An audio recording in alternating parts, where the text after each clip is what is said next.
যদি তুমি জীবনে বরকত পেতে চাও, সম্মান পেতে চাও, হৃদয়ের প্রশান্তি পেতে চাও, জেনা ব্যভিচার যেটা প্রেম দিয়ে শুরু হয়, জেনা ব্যভিচার যেটা প্রেম দিয়ে শুরু হয়, নজরকে হেফাজত না করার কারণে, চক্ষুকে নিম্নগামী না করার কারণে, চোখ দিয়ে যেটা শুরু হয়, এটা তোমার শান্তি নষ্ট করবে, এটা তোমার রিজিক নষ্ট করবে, এটা তোমার এই শিথিলতা, হৃদয়ের সুকুন, প্রশান্তি, নীরবতা, এটাকে বলে কি, স্থায়িত্বটা নষ্ট করবে, স্থিরতা নষ্ট করবে এটা।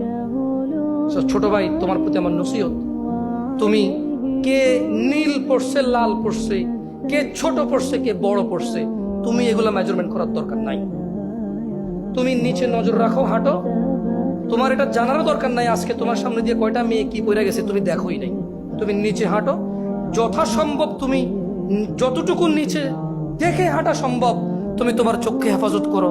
লজ্জাস্থান হেফাজত হবে, লজ্জাস্থান হেফাজত হলে তোমার হৃদয়ের প্রশান্তি নষ্ট হবে না ইনশাআল্লাহ। রিজিকের দরজা খুলবেই খুলবে।